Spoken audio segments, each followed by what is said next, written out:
এরকম হাইওয়ের পাশে এরকম চা খেতে বেশ ভালোই লাগে, তাই না বলো? চলো একটু চা খেয়ে নিই।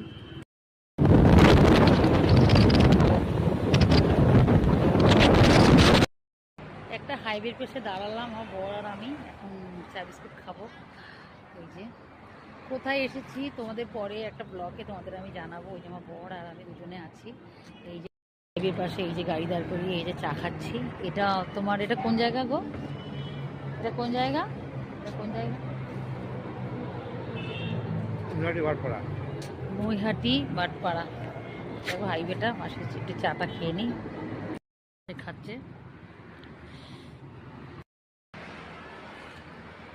হাইওয়ে পাশে বসে এরকম চা খেতে বেশ ভালোই লাগে। চা খাই, ভাত খাওয়ার টাইমে চা খাচ্ছি। গাইস সত্যি কথা বলতে কি বলো তো, আমাদের বেরোনো তো টাইম হয় না, তাই হঠাৎ করে আছে জোর জবরদস্তি সরস্বতীর পর দিন যে বর আর আমি দুজনকে বেরিয়ে পড়লাম। একটা কারণে বেরিয়েছি, কিন্তু জার্নিংটা খুব ভালো ছিল। জার্নিংটা খুব ভালো লাগলো, বেশ অনেকটা পথ, লং ড্রাইভ। বর আর আমি দুজনে একসাথে, কর্মশার আমি একসাথে কাটাতে পেরেছি এই হাইওয়ে।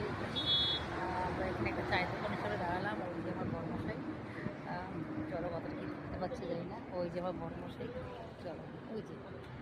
আর আমি দুদিন মিলে এখন আবার বাইকে বেরোবো। তোমরা মাঝে মধ্যে এরকম বেরিয়ে পড়ো, ঠিক আছে? এটা চাটা খেয়ে এখন বেরোলাম। টাটা।